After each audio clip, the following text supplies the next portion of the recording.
Assalamualaikum and a very good morning to all of you, ladies and gentlemen. Welcome to the Research Talk at IIS. Our esteemed speaker, Professor Engineer Dr. Ismail Musirin, Professor Technologist Dr. Muhammad Rusuk Mahmud, the Director of Institute of Science, Associate Professor Engineer Technologist Dr. Muhammad Hafiz Mahmad, the Associate Professor of College of Engineering Studies, ladies and gentlemen.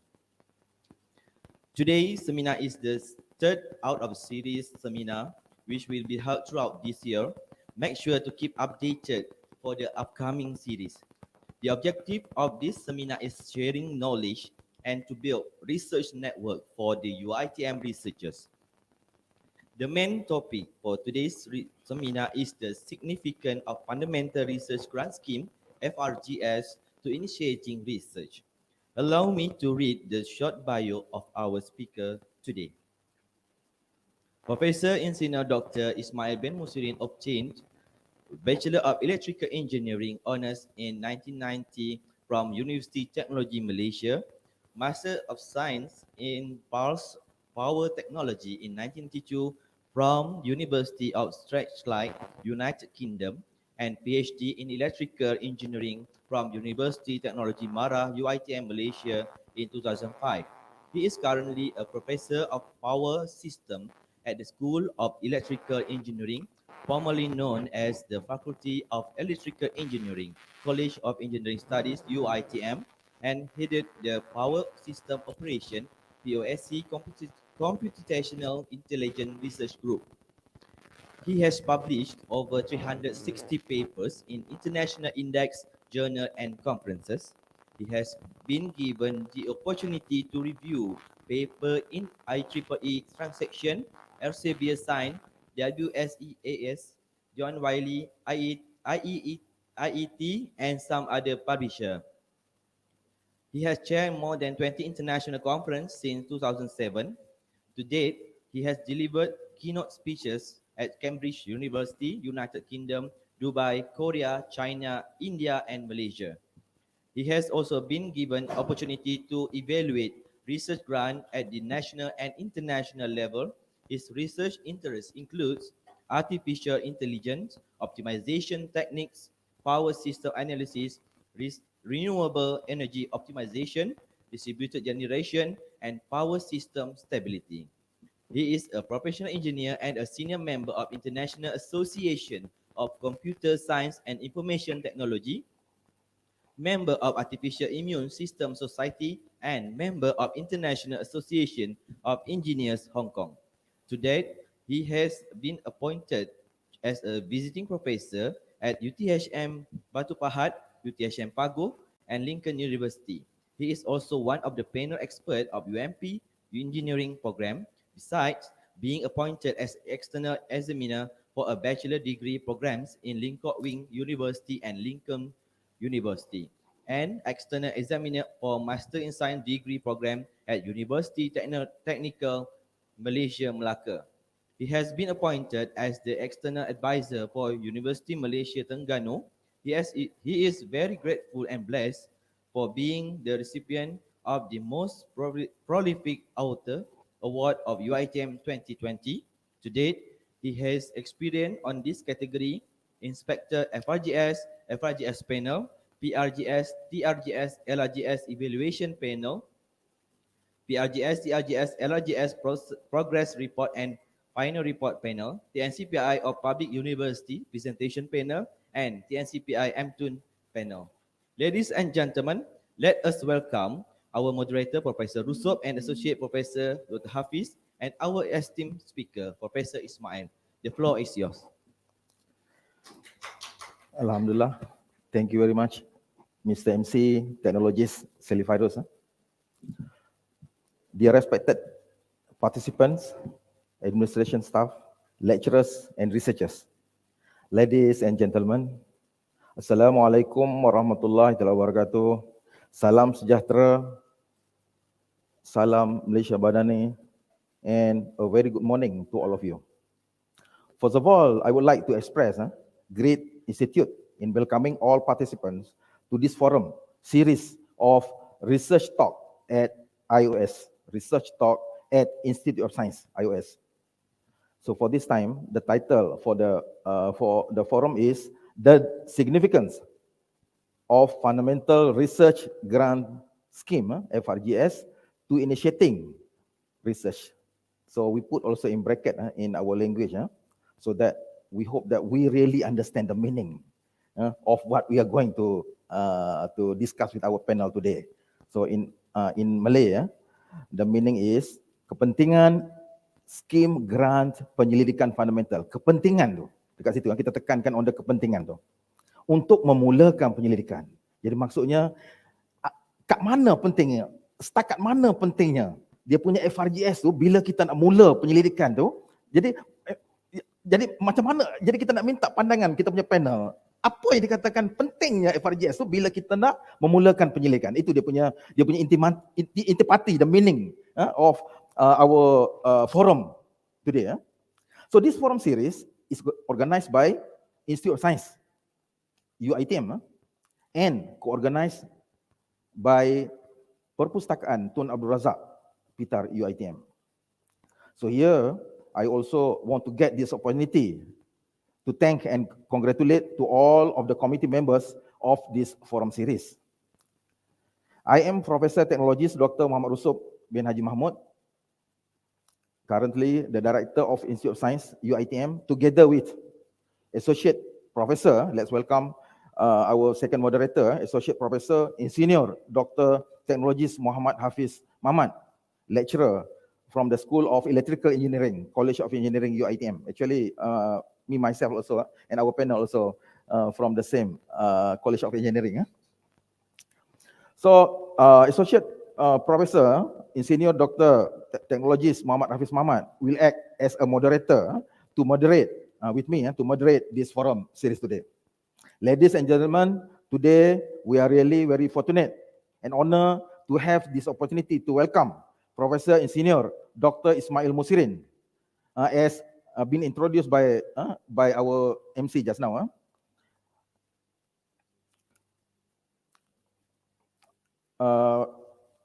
Professor Ismail, we are really very fortunate to welcome you today. So we hope you could share your experience regarding this title today. So, okay, ladies and gentlemen, the aim of our forum is actually, other than the objective itself. So we hope that we are able to optimize the research performance. Able to optimize the research performance. Mana dapat memperkasakan penyelidikan dengan cara mengoptimumkan prestasi penyelidikan. Ini sangat penting. To optimize the research performance. Maksudnya kita nak kena tahu pentingnya research. Kita nak kena tahu setakat mana kita punya knowledge in our area. We should be really specialized in our area. So how to do that? This is the aim. The second objective, of this forum is the second. What we aim is to elevate the research awareness, mewujudkan kesedaran tentang kepentingan penyelidikan dengan cara meningkatkan tahap kesedaran tentang penyelidikan. Jadi kita awareness itu sangat penting. Katakan hari ini tajuk tentang kepentingan FRGS, mana kita aware. Apa kepentingan FRGS? Awareness. Barulah kita dapat really specialize in our area. And the third one is to cultivate the research engagement. So through this kind of forum, through our the conference, the seminar and so on, we are able to have a connection, research connection with others. This is very important. So this is one of the activity that we organize at Institute of Science. So dear respected ladies and gentlemen, in addition to that, the objective of this forum series also to provide a platform of discussion for scientists, researchers, and postgraduate students of common interest who are working in various subdisciplines of science, technology, and engineering to have the opportunity to discuss their research methods through Q&A session. So we will have a Q&A session with the panels in order to sustain the viability and competitiveness of the pursuit of new knowledge. So please don't mind, please ask the question, and then we moderators will assist you, will help you, okay, to explain if in case need further explanation regarding your question to our panel, and we get the clarification from our panel. So, dear respected ladies and gentlemen, this forum will be provided, if we have time, into 3 parts.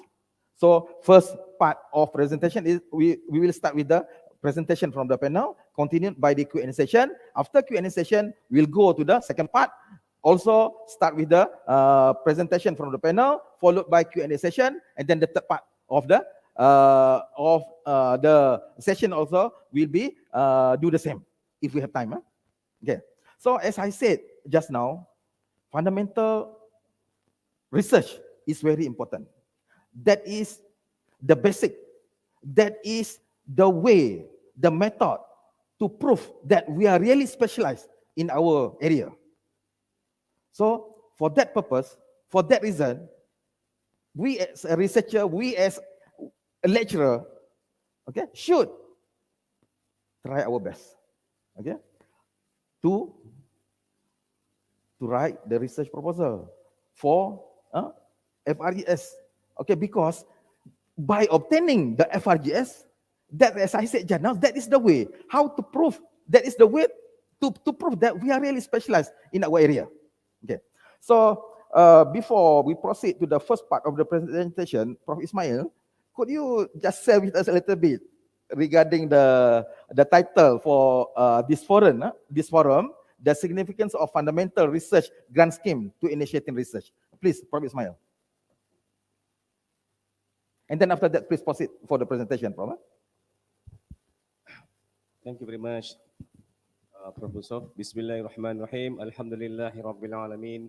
Wassalatu wassalamu ala Sayyidina Muhammadin ashrafil anbiya wal mursalin wa ala alihi wa sahbihi ajma'in. Assalamualaikum warahmatullahi wabarakatuh. To Honorable respected Prof. Technologist Dr. Russof, the Director of Institute of Science UITM, Shah Alam, and also to Associate Prof. Engineer Dr. Hafiz Muhammad as the second moderator today. First of all, thank you very much to IOS UITM for inviting me to share a bit of my little knowledge and experience being a penazir or inspector at Ministry of Higher Education Malaysia, being the panel of FRGS, PRGS, TRGS, LRGS at the ministry level. So I'm very honored to accept the invitation for this forum. So when we talk about the significance of FRGS in the first place, we need to understand that FRGS is actually the mother of everything.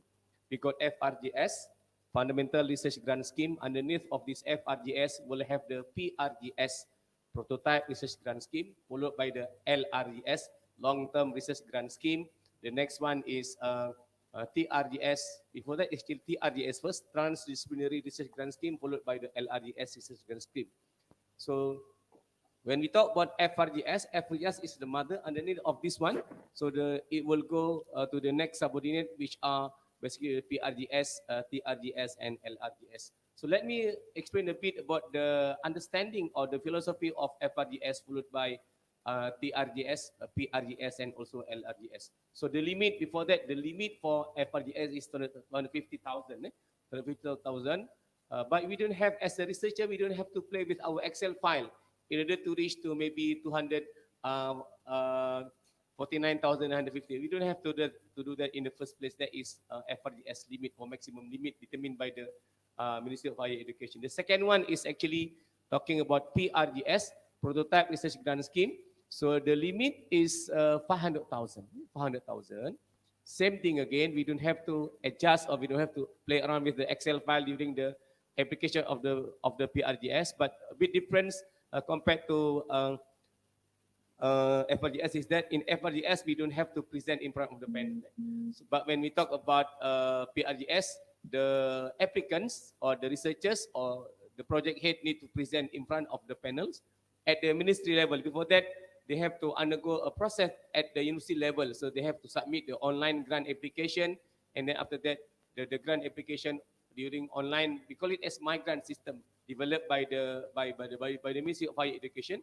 So our applicants need to apply online, then need to present the proposal in front of the panel at the university level.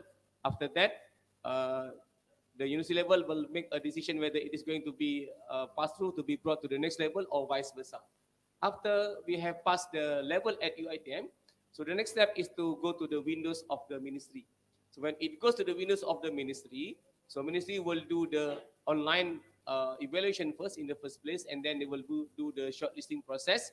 And then if we are qualified, if the applicants are qualified or pass the first round of evaluation at the ministry level, then the shortlisted applicants will be invited by the ministry to present the proposal in front of panel from many universities in Malaysia. So during that time, so all the panels will be wearing the hat of the ministry, even they come from several universities in Malaysia.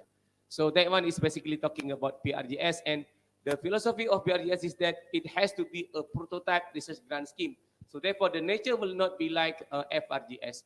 So in PRGS, you need to understand that it has to begin, it has to understand that PRGS need to come from the results or from the findings from FRGS. So that means if you don't have, not necessarily FRGS, it has to start from the fundamental research grant, not necessarily from Kementerian, not necessarily from MUHI. It can become the beginning, it can become the output from any research grant which has to be fundamental in the first place. That is the philosophy for PRGS. The limit is 500,000. The third one is TRGS. TRGS is actually, it stands for Transdisciplinary Research Grant Scheme. The limit is 1.5 million if I'm not mistaken. So it comes from several members, several clusters, domain, and so on. So let's say you are coming from engineering. So then your member will be coming from several sub-projects. So we have to call it as a program. So then it's TRGS. So limit is 1.5 million. And the third one is, this one is in the same university. That means, let's say we are from UiTM. We would like to submit a proposal for TRGS. So we call it as TRGS program. Underneath of this TRGS program, we will have 3 or 4 sub-projects. So that means as you are coming, the head is from engineering. So this the sub-project can come from social science. The sub-project can come from ICT, can come from applied science, and so on. So this is for TRGS within UiTM or within university only. The third one is LRGS, Long-Term Research Grant Scheme. If I'm not mistaken, you may check. The limit is 5 million. So you can imagine that the 5 million is duit rakyat. So the 5 million is the maximum limit being determined by Ministry of Higher Education. So the philosophy is that we, Kementerian or MOHI, would like to see the combination of several universities to do their collaboration. So you can look at my slide over there. So you can see that this one is basically FRGS, TRGS, LRGS, and also PRGS. You can also see the limit over there. For the 50K, 5 million for LRGS, and then interdisciplinary research grant scheme is the RGS. Within institution, the limit is 1.5 million, and then prototype is 500,000. So those days, I think 2 years ago, the Ministry of Higher Education has introduced 2 categories of PRGS. The first one is PRGS 1.0. The second one is PRGS 2.0. So that one is a bit detailed later. Okay. So when we talk about PRGS, TRGS, LRGS, and so on, this one is basically the roadmap from research to commercialization aspired by Ministry of Higher Education in Malaysia. So that means these people, they sit together and they think about what is to be the next step to be experienced or to be gone through. So you can see that PRGS, that one is offered by MOHI. This is the mother, but underneath of FRGS, we also have FRGS, TRGS, LRGS, and also TRGS. Okay, with the corresponding limit and so on. The second one is science fund. Those days, science fund is actually uh, offered by Ministry of Innovation, Science, Innovation and Technologies. Mostly now we call it as MESTEC, MESTEC, Science Fund. So this is meant for pre-commercialization process. Then goes to PRGS. Other sources we can also have Newton, Newton Omar International Grant. We can also have other research grant in uh, uh, from Malaysia, or we can also have other grant from international. So, but the secretariat will be the Ministry of Higher Education. So that is when we talk about other sources, science fund, FRGS, and so on. So the roadmap is from the basic research, going towards the PRGS, prototype research grant scheme, and then going to the next step, which is pre-commercialization project or research, and the last one is commercialization project. So it is actually not an overnight process. When we talked last time, I did talk to Professor Kotari, a vice chancellor from India. So during that time, it was back 2000 when I did my PhD. So I mentioned to Prof. Kotari, I said that, Prof, my journey is still very far to go. And he said that, Ismail, so Rome is not built in 2 nights. So you can imagine. So you can imagine we need to start from the baby, from infant, and going towards a bit, maybe children at the primary level goes to middle one is going to be the next step, the teenagers and going to the mature process. So research will take a very long time to get it commercialized, to be commercialized at the end of the day. Okay, so this is something which I would like to share with you. So three years or 4 years ago, it is actually an attribute being invented or being discussed by Ministry of Higher Education. They call it as quadruple helix. So they started with a triple helix, whereby they talk about knowledge economy, and then it is actually basic and model of the innovation core. The next step, they talk about quadruple helix. We will go through context of society for triple helix, and the last one is the recent one, basically 3 years ago, people talk about quadruple helix, whereby we need to address the content of natural environment for society. So that's why when we write FRGS research proposal, when we write a PRGS, LRGS, or TRGS, it is actually beautiful. It is actually very, very fortunate if you can address, as a researcher, if you can address the element of quadruple helix, because they will have marks for this component and so on. So you can see this graph. Triple helix talk about knowledge economy, and then quadruple helix talk about knowledge society and knowledge democracy, and the last one is talking about socio-ecological transition. Okay, allow me to talk a bit about the understanding of quadruple helix. So this one I extracted from Journal of Innovation and Entrepreneurship, written by Elias G. Karayanis, ETAL. So going to the conclusion of this quadruple helix, the title is the Quadruple Helix Innovation Model, Global Warming as a Challenge and Drive for Innovation. So you can see that we got 3 subcomponents. The first one is Triple Helix Innovation Model, which will focus on university, industry, government relationship. So that means when we write about Triple Helix Innovation Model 3-4 years or 5 years back, so we address this one to be put together in our proposal. So that one is talking about in the university, industry, as well as government. The next step is to talk about quadruple helix. So it was summarized that quadruple helix embeds the triple helix by addressing as a fourth helix the media-based and cultural-based public and civil society. That means in our research proposal, we need to address this one. We need to address the media-based, the cultural-based, the public, civil society, and so on. Then the panel will say, oh, that's great.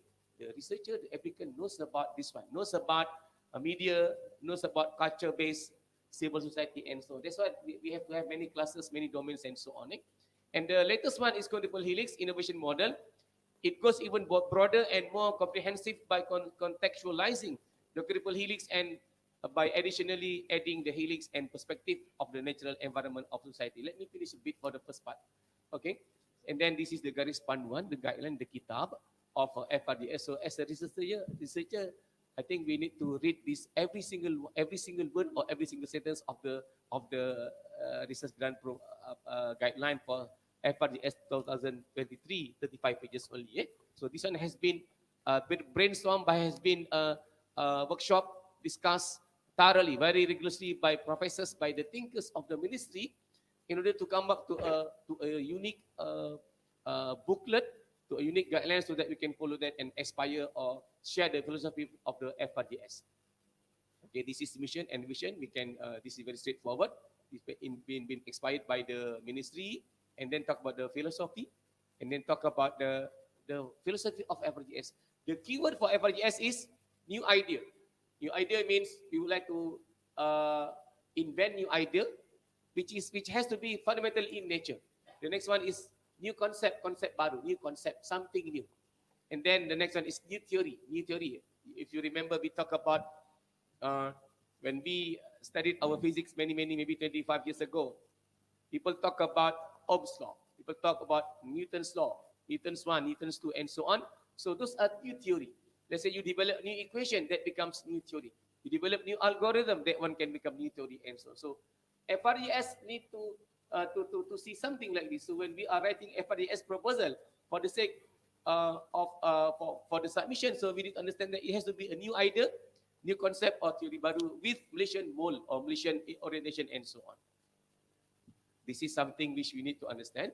We need to talk about the collaboration with the industry. We have to have a letter of intent. So the letter of intent should have the letter, a letter to indicate that the industry is willing to collaborate with us in our research grant with the clear project title. We need to put the clear project title. We need to address clearly the head of the project, and the industry need to mention that they agree to collaborate, and they need to also mention the nature of the industry they are running, and then they need also to indicate what will be the element of contributions which can be given by their side to the research grant proposer, the applicant, and so on. Okay. Next one, you have one cake. Okay? You have one cake at Ministry of Higher Education. So one cake, this one cake, maybe a small piece of cake, need to be shared together within the three components. The first one is public universities. So the public universities is also subdivided into 3 or 4 categories of universities. We got 20 universities so far in Malaysia, right from going to UKM, UPM, and then we have a UTM at the southern part of Peninsular Malaysia. We go up to the University Utara Malaysia, go to the eastern part of Malaysia. We can see University of Sabah, University of Sarawak, and so on. So all those are basically categorized as public universities, 20 altogether. So these 20 universities, public universities, so it's also subcategorized into 4. The first one is research universities. First research university, the first one is UPM, UPM, UKM, USM, UTM, and UPM. Okay, so 5 University of Malaysia. So 5 universities. So those are research university, RU. And second one is comprehensive university. UITM is a comprehensive university. So you can see that UITM is the biggest university in Malaysia with 165,000 students all over across 34 campuses from Peninsular Malaysia as well as East Malaysia, Sabah and Sarawak. So UMS, Malaysia Sabah, is also categorized as comprehensive university. The next one is focus university. Focus university is like UPNM, UPSI, UPSI focus to teaching and learning. And then USIM, focus to science and Islamic studies. This one is basically focus university. They also have some other universities. The next one is Malaysian University, Technical University, MTOD. So our small brother and sisters basically. The first one is University Technical Malaysia Melaka, UTM, the first MTOD. Followed by UNIMAP, University Malaysia Perlis, UTHM, University Tun Hussein On Malaysia, and UTM. University Technical Melaka, we have 4, UTHM, UNIMAP, UMP, and also UTM. So 4 universities altogether. And other than that, we also have private universities. Very clear, UTP, University Petronas, you have UCMMU, Uniten, MSU, Unicel, and so on. These are all the private universities in Malaysia. But don't forget, on top of this UTP, MAU, and so on, these are called private universities. We also have branch campus university for foreign university in Malaysia, like Nottingham University in the UK. So the branch campus is in Semenyi. We have Curtin University in Sarawak, branch campus. From Australia, they have the Swinburne, Australia.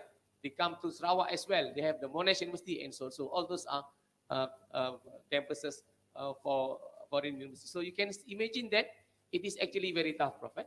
Very tough to get FRGS research grant. So you can imagine the small piece of cake will be shared together with all universities in Malaysia, not only IPTA, but IPTS and also branch campus university. Okay, this one is FRGS. For UITM, you can see that UITM in 2021, we submitted 958 proposal. Originally, we submitted for 103 million, and UITM level at our RMC level, they approved or they recommended 684 projects worth 79 million.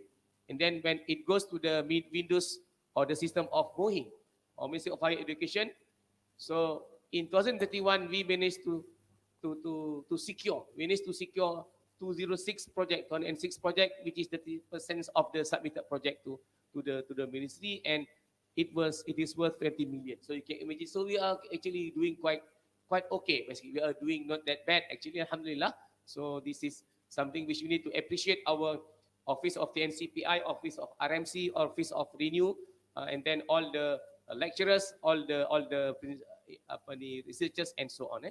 So that one is about 2021. 2022, last year we managed to submit 90 into for the original submission, worth 35 million, and then recommended to MOHI is 759, and worth 82 million, and the last one it was approved for 164 projects, so 21.61%. So you can imagine it's about 20%, 20% to 30%. If you can get 30%, that one is considered excellent actually, perfect.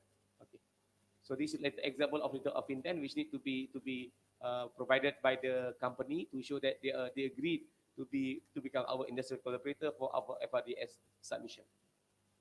Okay, this is something which you need to address as well in our FRGS submission form. This one is patent search. We would like to see that the research will have the potential to be patented one day. Maybe not tomorrow, maybe not next year, but we have to do a very rigorous analysis in order to show that there will be a high feasibility or high possibility for the research to be commercialized or to be patented one day, to basically portray the success, the victory of our university as well as the victory of our country in the world eye. Okay, and this is actually the risk management.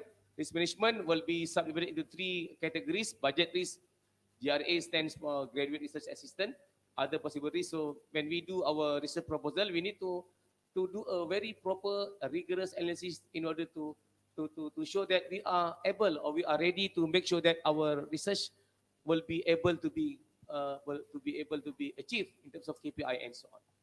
Okay, this is the deliverable expected outcomes by the Ministry of Higher Education. The first one is bakat. Bakat means talent. So with the grant, we expect our applicant or our researcher will train postgraduate student either at PhD level or master's level, and then publication. And this time, so they require one Web of Science or Career Analytics must be published or accepted from the FRGS grant. Other than that, you also need to talk about the Scopus, ERA, Masa, and so on, and Harta Intellect or intellectual properties in the form of copyright, patent, digital design, etc. And last one is commercialization of product lah. So this one will talk about the agreement between the researcher, the university, and other entities. Okay, so that is actually what my first part, Prof. Okay, thank you, Prof. Okay, so maybe we can go to the next question. So, Prof, for this time, when is the final date for the final submission of FRGS, Prof? Could you please, Prof, explain to us about that? Yeah. Okay, for UITM level, I think they have closed the submission form on 9 yesterday. On the 9 yesterday. Yeah. Today is 10, so 9 yesterday. But I did mention to many of my friends, you try to submit first. So maybe your proposal is not that good enough. So you need to submit, make sure you can secure in the grant, and then of course the panel will do the evaluation. And after you have done the evaluation, it will take maybe sometime 1 week or 2 weeks. So the grant will be evaluated by 2 people or 2 panels, and then they will click the resubmission button in the panel window. Then we will have to do the correction for that one. So after that, the next process will be penaziran, the inspection at IBRD level. Then only April it will be released to the Ministry of To Higher the Ministry of Higher Education to be Education. vetted Okay, thank at you. that level. Okay, Prof. So thank you so much, Prof, for your sharing. So we hope that our participant could understand and then could gain the knowledge on that. So before we proceed to the Q&A session, kita minta Dr. Hafiz, our moderator, tolong cerita sikit apa you rasa tentang the significance of FRGS to initiating research. Apa penting, apa dia punya kenapa FRGS sangat penting bila seseorang tu nak memulakan research tu. Dr. Hafiz, tolong cerita sikit. Assalamualaikum warahmatullahi wabarakatuh. Thank you very much, Professor, inviting me to this forum, IOS forum.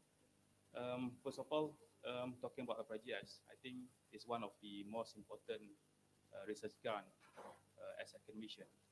We know that every year for UATM, we receive almost 10 years in a row. Last year, we received around 16 millions. Tukar. So it's very important research grant in UITM because we receive a lot of money from ministry.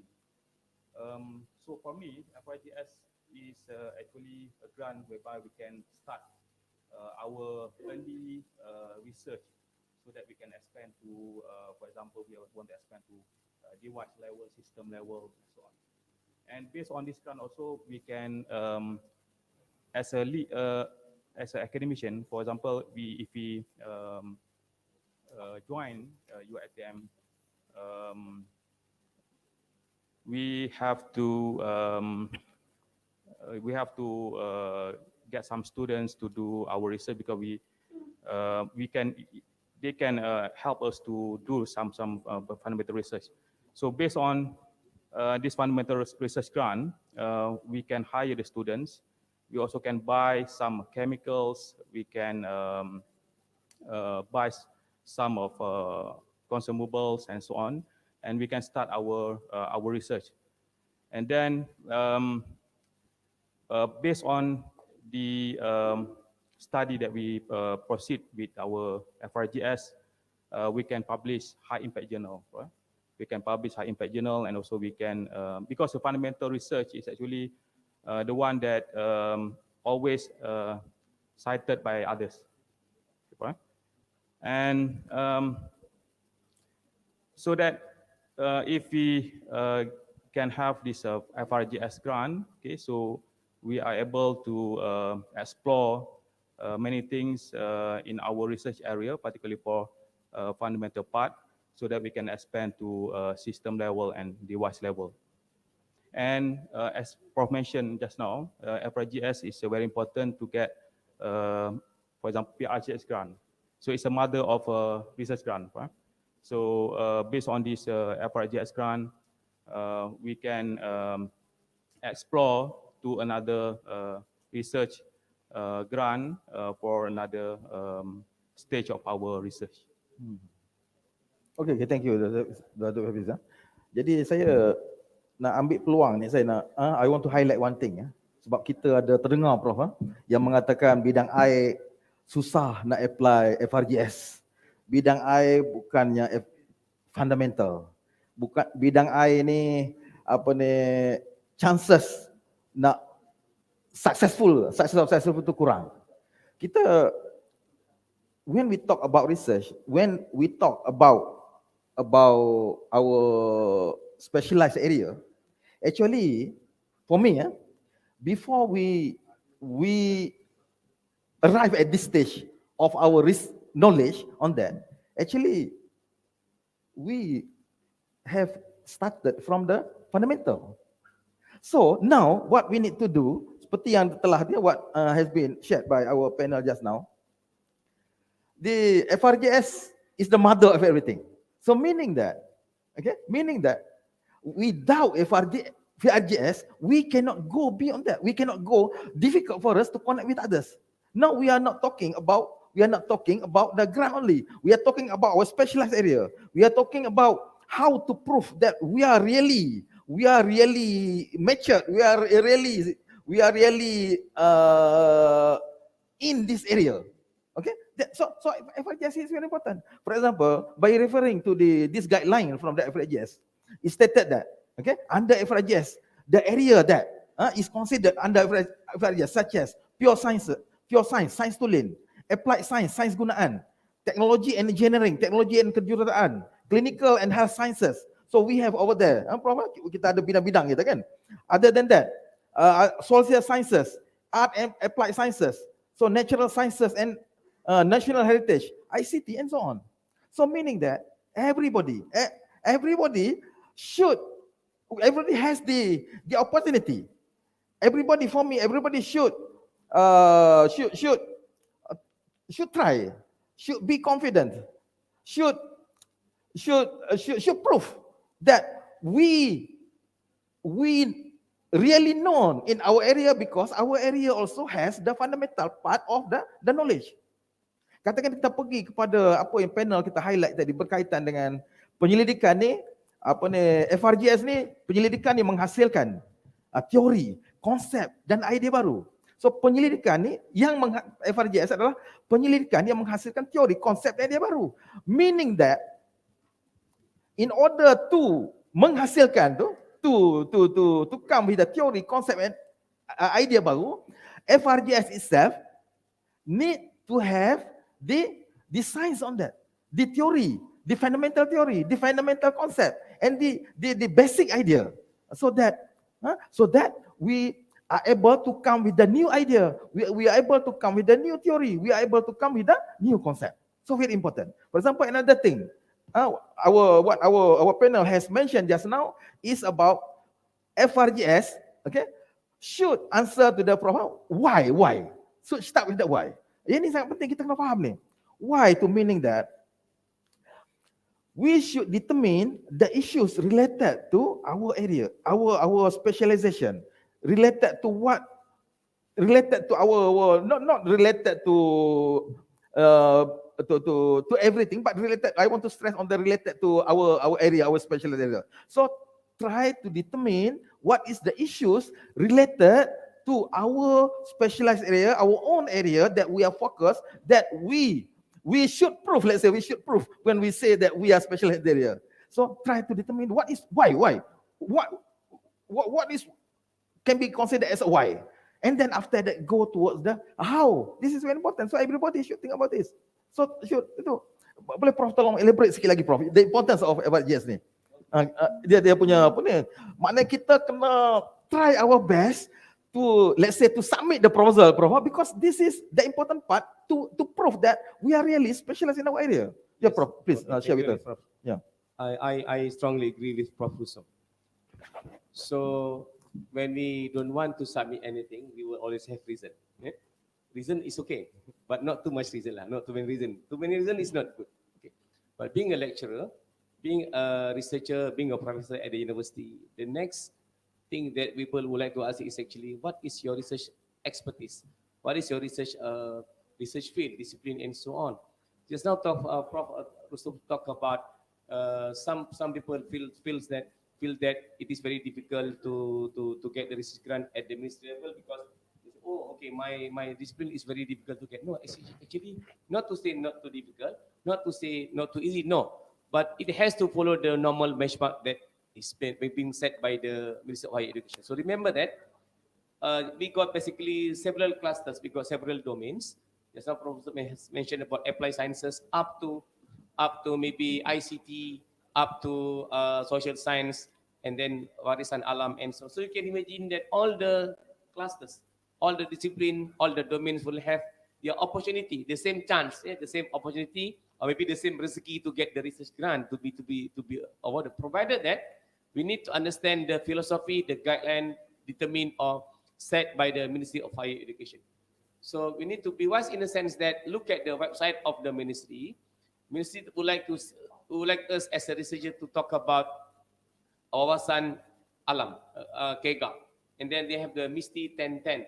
They have what else? They have the SDG, Sustainable Development Goals. So when we write our proposal, it is actually very beautiful. Very beautiful. It is very wise, very good. If we can address in our literature review, if you can address in our research grant proposal on all these components. So that means we are actually in line with our country development, with our country aspiration, because SDG, Sustainable Development Goal, was actually invented by United Nations. So we can run away from having this. So there is actually no reason. Only the thing is that we need to make sure that we need to be able to derive or develop or formulate something new in within our research scope in accordance with the aspiration of the university, aspiration of the country, and then maybe United Nation, MOHI, and so on. That's why they got the team. So they have to follow the team. So it is when later on I will share some examples of successful research grant title secured by UiTM lecturers. So you can see that they come from many disciplines. Come from engineering, come from ICT, from social sciences, accountancy, lawyer. Even Ustaz also they got the research grant. Okay, maybe I can share something with you here. Okay, Prof. Before that, saya nak highlight apa yang Prof dah highlighted tadi tu. FRGS tu adalah mother kepada ini, kita nak bagi semangat kepada kita punya lecturer researcher, Prof. Jadi Prof cakap tadi FRGS adalah ibu kepada segala research grant. Cuba kita tengok selain daripada FRGS. FRGS tadi mana penyelidikan yang menghasilkan teori, konsep dan new idea baru. Menjawab persoalan why and how. Why and how ni kita boleh relate dengan ada satu teori dalam ekonomi, dia panggil Snell's Law. Dia kena start apa-apa sahaja dalam bisnes kena start dengan why. Habis tu kita cari penyelesaian dan how. Barulah dia come with the what and where. So kita tengok ERGS pula. ERGS tu dia kata hasil penemuan boleh dikembangkan kepada projek bersifat gunaan.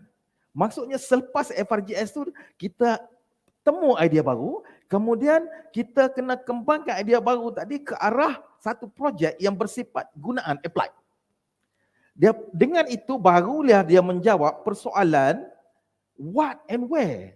What and where maksudnya yang datang daripada why, how, and without what and where yang kata categorize under ERGS. Lagi satu Prof highlight tadi berkaitan LRGS, Prof.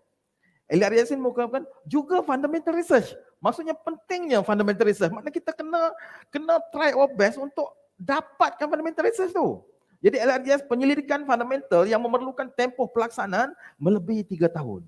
Prof cakap tadi berapa? 5 million kan? 5 million. Jadi maksud fundamental juga. Tapi kena join dengan other institution dan so on. Iaitu ada detail kita boleh refer. Tapi yang saya nak highlight sini, LRGS juga adalah fundamental research.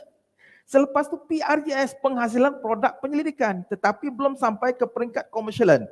Yang ni juga adalah continuation daripada FRGS. Di sini kita tengok betapa pentingnya FRGS tu.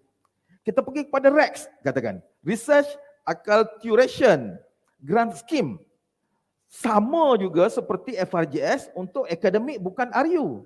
FRGS juga sama juga dengan FRGS. Tapi yang ni kita fokus untuk akademik yang bukan daripada research university. Yang berpengalaman kurang daripada 5 tahun dan grade 52 ke bawah. Yang ni mungkin kita kena refer baliklah kepada dia punya guideline ni. Saya nak beritahunya highlight sini, kita ada grant juga. Grant-grant lain yang semua tu fokus pada FRGS. Jadi grant sanjungan penyelidikan, matching grant by IPTA yang mendapat grant industri dan antarabangsa. Nilai 10% bagi jumlah yang diperolehi. Yang ni dah di atas sebenarnya ada GSP dia panggil. Jadi semua ni maknanya untuk dapat GSP, untuk dapat yang lain-lain lagi kan, daripada MOSI dan sangat semuanya, maknanya asalnya daripada FRGS yang kita panggil apa? Asalnya daripada fundamental research tadi. Kita betul-betul specialize in our area, kita prove yang kita punya research area itu sangat penting. Apa yang kita boleh perlu solve dan kita boleh solve on the basic part of our specialization tu, barulah kita pergi ke atas. Jadi saya Prof saya nak ambil peluang ni Prof to grab this opportunity, nak suggest to our researchers yang let's try together to start to obtain, because this is the important thing. Let's try with the FRGS, try to obtain the FRGS, because with FRGS inshallah you can go further, okay, further what to prove to be specialized in your area and to prove your research what you call to the upper level, Prof. Okay, Prof, boleh tolong proceed, Prof. Okay, thank you, Professor. Maybe I can start with my second round of slide. Okay. So next we talk about understanding FRGS philosophy. So I do agree with Professor when we have FRGS, PRGS, LRGS, and then TRGS. On top of that, those days we also have ERGS, Exploratory Research Grant Scheme. And we also have REX, RAGS, Research Acculturation Research Grant Scheme only meant for non-research university. And we also have actually RACER, yeah? RACER for new matching between university and RU. And we also have another one is actually FRGS, SRA, FRGS. SRA is actually this one is by invitation. Those are basically invited research grant to the recipient who received the research grant award from Elsevier Science. So they also have that one. They want the kitab is still FRGS. So you can see that everything comes from FRGS. So allow me to go a little bit in deep or deeper about understanding the FRGS philosophy. So this one is just to share with you. So the passing mark is 80%. So that means if you got 50%, we are still fail. That means we cannot get research grant. So it has to be recommended at the university level and recommended at the ministry level. Then only, inshallah, we will be awarded or we will secure the research grant. Okay. So this is actually the window for the system developed by ministry. This I call it as my grant. Yeah? So you need to have the account for my grant. So you put my name there, my password, and then my username there. You will have researcher. Yeah. Okay. And then we talk about FRGS. The title must be fundamental in nature. So number one, I mentioned that tajuk wajib kelihatan fundamental. So the title need to demonstrate fundamental in the first place. So that means if you put there system development, inshallah fail lah. Okay. So you need to put there something which is very fundamental. So I will share something with you on the examples of the successful research grant project approved at the ministry level for UITM. And then the title must be self-explanatory and self-standing. Dia perlulah memberi makna. It has to be correct in the first place. It need to be correct in terms of the English, the no grammatical error. It need to consist the subject, predicate, and so on. So it has to give a meaning, right? That means when you submit your proposal, the title need to demonstrate, oh, this is FRGS. If the title looks like apply research, oh, this is not suitable. So no need to be so long. So let's say you put the design of something, normally fail for this one. But still remember, this is 5% only for the topic. But it has to be given pass mark for this section. Okay, even the title is good, but other components need to be taken care of as well by the researcher and need to be able to be bought by the panel at the ministry level and at UITM level. Okay, these are examples. Let me share with you examples of successful FRGS project at UITM level, and this one has been approved by Ministry of Higher Education. This is for 2021. Number one is chaotic evolutionary artificial immune algorithm-based technique in multi-area multi-stability model with renewable energy consideration. So if you Google this, you go to Google Scholar, google.com, you will not see this title during that year. But this one has been invented by the researcher, by the PI. So they basically combine the chaotic element in the mathematical equations with the evolutionary programming plus the artificial immune system, and they develop all this together to derive something new. So they call it as chaotic evolutionary artificial immune algorithm based technique in multi-area. The next one is derivation of a new EV charging pattern. What is the keyword there? Keyword is model. For the first one, the keyword is algorithm. The third one, computational performance of artificial immune system based sizing technique for grid connected PV. So the performance, of course, there will be something like the algorithm or technique need to be developed there. The third one, a collaborative model for enhancing the social sustainability of the corporate zakat funded healthcare initiative. So you can imagine this research or this title come from the brothers sisters in Islamic studies, ustazah. So you can also secure there is a grant for that discipline. So there is no reason for us not to write this grant proposal, especially for the newcomer. Number 5, you can see the keyword is algorithm. Next one is formulation. So when we talk about formulation, of course, it will talk about maybe equation need to be developed, need to be derived, need to be formulated, and so on. And last one, number 7 is model. Number 8 is modeling. So from this, you can imagine that the keyword or kata-kata sakti lah basically, kata-kata sakti, you can see algorithm, and then model, and then the technique, and then formulation, modeling, and so on. So these are all examples. Again, modeling and demand response, modeling of test experience, and this one is model again, model inspired by distributed housing hunting in Temnothorax ants, and semut. Bio-inspired fuzzy electrical hierarchy process algorithm again.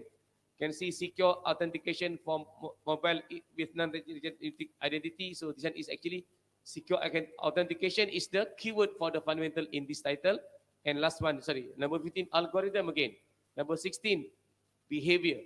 So this is going towards maybe mechanical physics and so on. So you can see element of characterization is over there. That one is also considered as fundamental element in the FRGS proposal.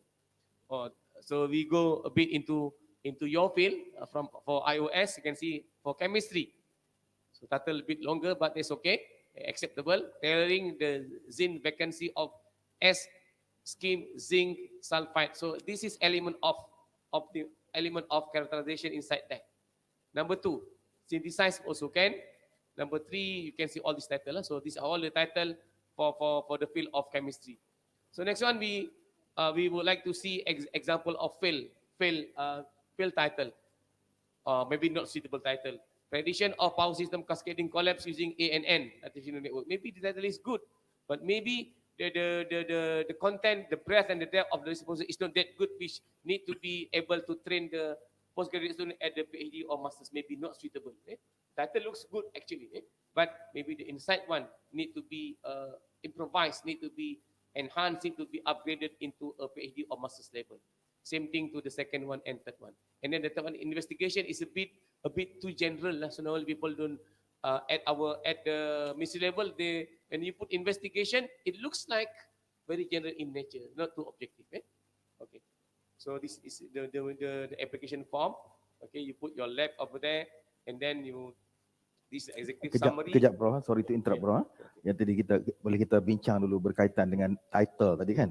Dia di sini saya nak refer kepada guideline dari kementerian lah yang disediakan oleh BPKI, JPT, KPM. Jadi tertulis di sini, jadi kita punya researcher boleh download dia daripada online boleh download dia punya guideline ni, FRGS guideline daripada online boleh download. Saya nak mention kat sini sebab kita nak dapat penjelasan daripada panel kita ni berkaitan dengan title. Sekarang ni kita bincang tentang title ya, Prof. Title as Prof said just now, presented just now, consists of 5%. Yeah.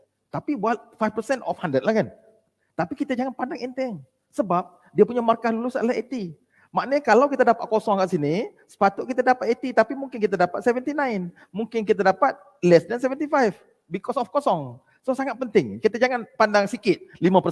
So kita kena obtain juga. So macam mana? Dia punya guideline is written here. The title for the FRGS should be specific in nature, reflecting fundamental issues to be resolved, and should has the element of novelty. Yeah, I just read out what is written. And then the title also should be brief and reflects the content of the proposal. So I want to add, this is my opinion. The title should be, is written here, brief and reflects the content of the proposal. For me, not only the content of the proposal, but the title should reflect to the objective. To the objective. Kita tengok balik, objektif tu macam mana. Yang tu kena ada direct related to the objective. Itu penting. Okay. Jadi kita harap, sebab masa evaluation, boleh kok cerita sikit evaluation kita panel kat KPT. Jadi dia ada pula marking dia. 1, 2, 3, 4, 5 tu. Kita nak bagi 0 ke, nak bagi 1 ke. Maknanya kalau dekat sini pun tak berapa reflect to the content of the proposal. Not direct related to the objective. Kalau diberi 1, maksud kita just obtain 1 mark.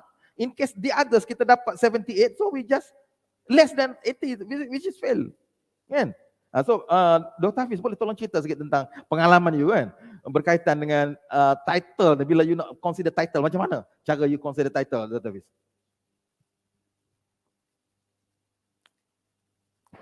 Okay, berkaitan dengan title, okay, normally it has to reflect our content lah. Tak berapa dengar sangat dia punya mic. Itu. okay, content of research lah, our proposal. So what we want to highlight in our proposal should be in the content. And then second thing is a novelty. As Prof mentioned just now, novelty is very important to emphasize our research content in the proposal. Okay, so without a unique or novel title, perhaps okay, kita mungkin boleh gagal Prof. Sebab tak ada pembaharuan lah. Jadi it's very important to highlight the novelty of your research in the title itself. And then every title, okay, every words in the title should be your keywords lah. Should be keywords, and then you have to explain well in the proposal. So I think it's most important part to highlight in the proposal based on your title. Okay, so thank you Hafiz. Jadi kita ada dengan kita sekarang ni as a participant, teknologis Irma pun sedang menulis kan, telah submitted, telah from your group kan, FRGS research proposal. Boleh you cerita sikit, share your pengalaman ke ataupun apa you nak tahu, sebab ini penting 5%, how to obtain the 5%. Could you share with us or come with the question if you have something need to be clarified from the panel?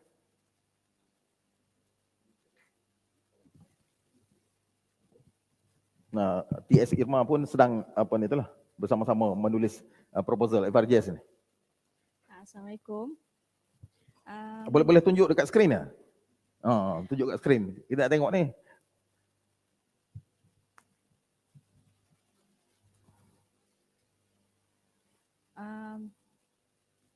Okay, Introduce yourself first. okay, saya TS Irma. Nama saya panjang tapi Irma je dah ya. Okay. Saya tersentak lah based on your punya statement. Saya tak ingat sama ada Prof Usop atau Prof yang mention regarding the title tu sebenarnya ada sebenarnya impact besar jugalah, ada dia punya weightage ya untuk forward the proposal ke depan lagi. Sebab based on your slide tu it was mentioned that based on tajuk pun boleh kena reject ya. Saya pun takutlah juga ni kan. Sebenarnya memang takutlah ni kan. Kena mengaku awal-awal lah kan. Tapi according to Dr. Hafiz, dia punya title tu must consist of the keyword Dr. Prof Madia Dr.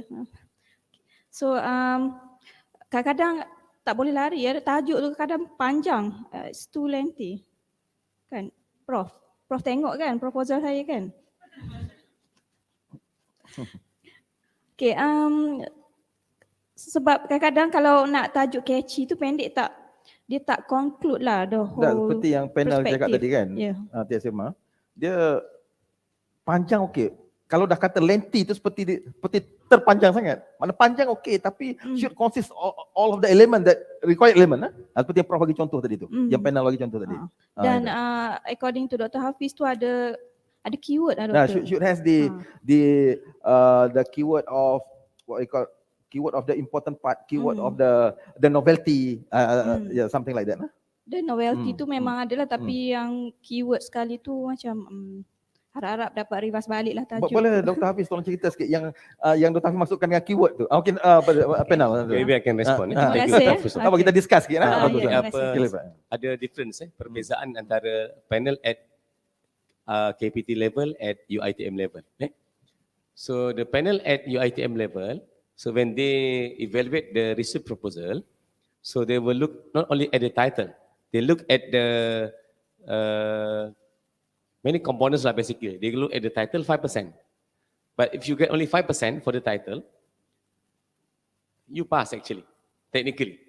But many cannot get the grant. If you put let's say depending, like if you 5 for title, 5 for executive summary, research background, objectives, methodology, expected result, you got all 5, but still fail because you cannot reach 80%.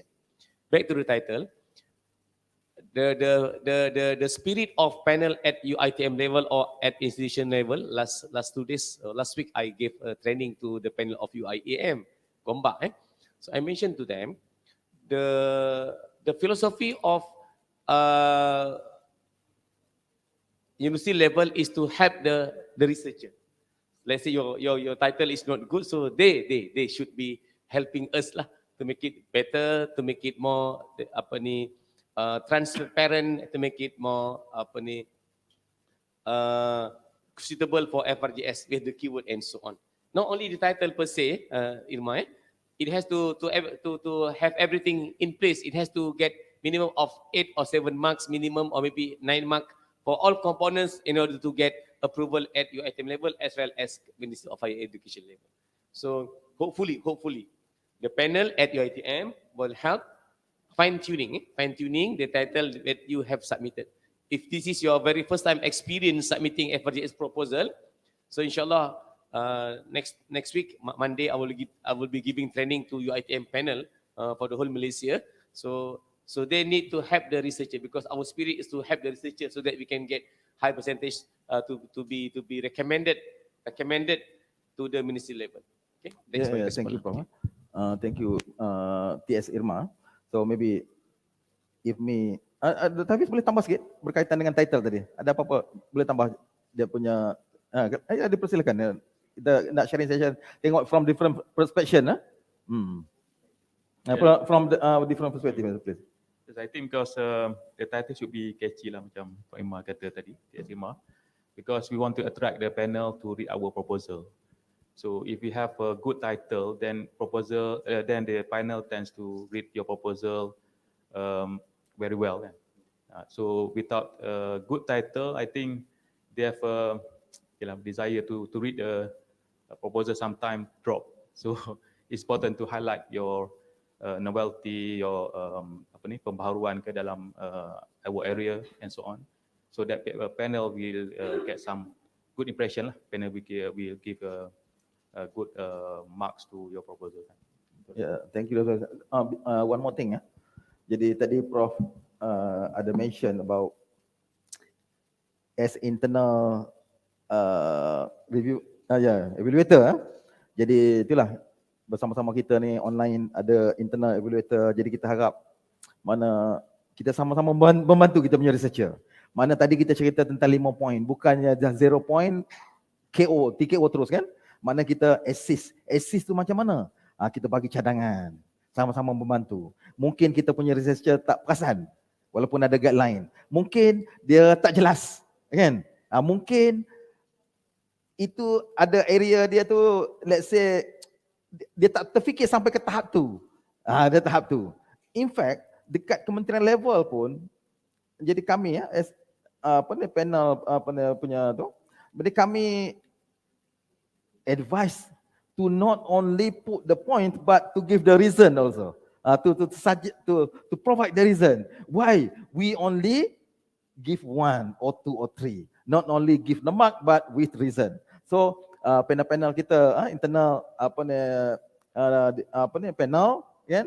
Jadi kita itulah, kita membantu, sama-sama membantu kita punya researcher, kita punya lecturer, supaya agar yang kita punya proposal yang kita angkat ke KPT itu adalah proposal betul-betul berkualiti dan chances untuk obtain, kata untuk title ni 5 point tu tinggi.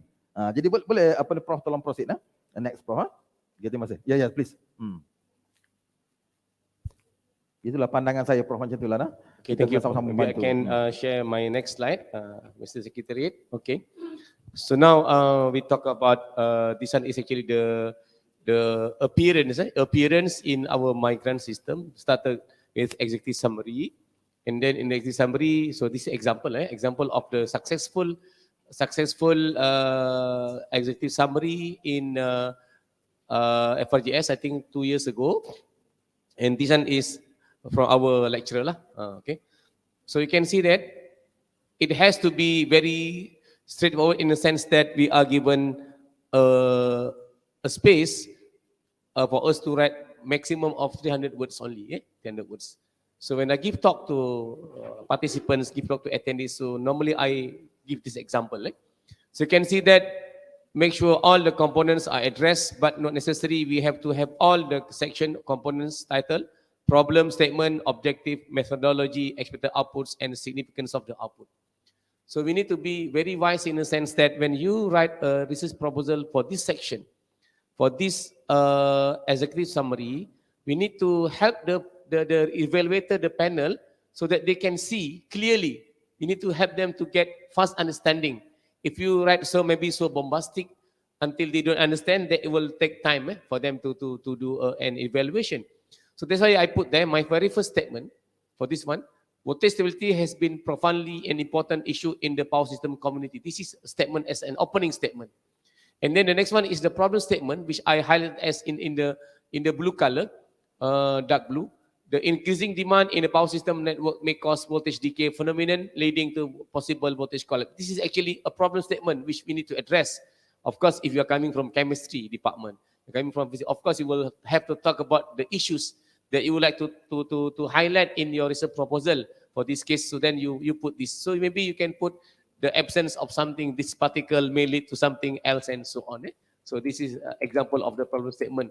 And then in this example, we also put extensive work has been conducted to address this issue in terms of identifying the possible remedial action and sizing of the compensating devices. This is actually a statement to support that previous work has been conducted in order to address this issue. Then we put another second problem statement. However, most studies only address this issue in a single array, blah, blah, and so on. So you can imagine that we are helping the panel to get a fast understanding so that when the people read our executive summary, which is actually worth maybe 10%, if I'm not mistaken, it's only like this, like 300 words, but it gives you 10%. Yeah? 10%. So you can imagine how important is that one title. Just now, one title, 5%. So you can imagine this one is like maybe 20 times longer than the title, but 10%. The title, much shorter, but the mark is 5%. The weightage is 5%. Then you need to put there the objective. Thus, the objective of this project are to develop a new model. So this is the keyword. So when you say that you develop a new model, it shows that you are actually trying to derive something to be contributed to the pool of knowledge within your discipline. That's why you put there to develop a new model to address multi-area vulnerability and so on. And then the green one is methodology.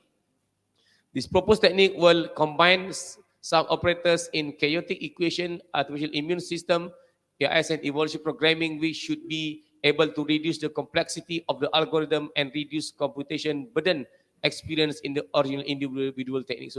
So in this case, the researcher tries to address that, try to propose a new technique, how they go about.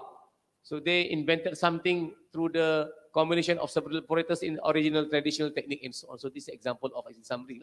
So the last one is important part as well.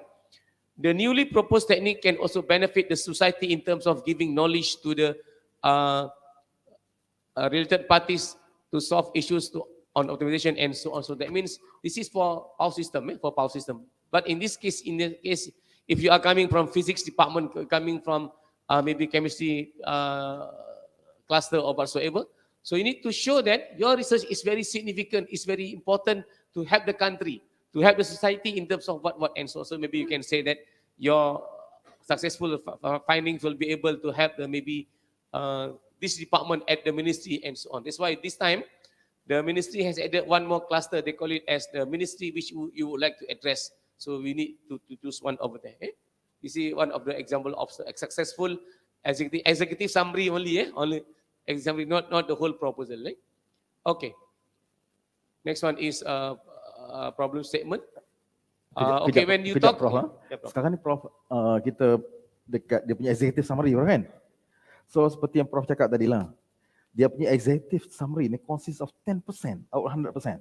Maksudnya lebih double of the title, point for title tadi kan. 10%, sangat besar. Untuk untuk let's say the minimum mark, passing mark lah is 80. Kalau yang ni dah 10, very sangat besar, high impact. So it's written in the guideline that the executive summary that is 10% tadi tu should consist of, as Prof mentioned just now, the problem statement, the issue, the problem statement, the objective, the methodology, the expected output, and the significance of output. Just now Prof has presented. Jadi ada semua 5 semua dia punya dalam guideline. Dalam executive summary should consist of problem statement, objective, methodology, expected output and significance of output. Ada 5. Bayangkan kalau lah, dia tak ada detail punya guideline, Prof. Yang mana berapa point. Bayangkan kalau 5 tadi, setiap tu 2 point, kalau kita miss one of them, maksudnya kita miss, kita katakan kita ada 3 point saja, kita ada problem statement and objective saja katakan, and methodology. The expected and significant we don't have. So meaning that, the maximum mark we might obtain only 6. So bayangkan kalau less than that. Sini, macam mana cara? And then kita nak kena relatekan dengan yang lain-lain lagi. Yang tadi yang Prof kata dengan yang apa yang country needs and so on. Itu yang Prof highlighted tadi. Saya rasa itu kita itulah kita kena mark on that ya Prof. Ada Dr. Hafiz nak tentang executive summary nak tambah-tambah ke, nak tanya panel ke, Prof Ismail ke? Keyword like SDG, EGA and so on. Is it important to highlight in the? It is important. We understand that we want our proposal to be accepted, to be bought or to be agreed by the panel in the first place at UITM level, and then to be brought up to the ministry level. So you need to be very wise in the sense that it is good if you can address the SDG, the MISTI 1010, and then the policy of the government in any part of the component, not necessarily in the executive summary. If you can put one, then should be okay. So in SDG, I think they got about 10 pillars, so you need to address one, poverty, no poverty, and so on. So all those things you need to address at least one of the components. We got KEGA, we got Wawasan Bersama Rakyat, and so on. We got the cluster and so on. So you need to mention that, you need to highlight that your research is very worth to be apply or to be beneficial for the next level at the country or maybe nation, society, and so on. That's why they talk about quadruple helix. So it is actually important. If you cannot address that in your executive summary, you can address that in the literature review. Okay, in the literature review. But anyhow, the executive summary should consist of that 5 points of element. 5 point is very important. You need to address all these things. On the top of that, if possible, try to relate with that also. Yeah, okay. Okay, please proceed, Prof. Your representation, please.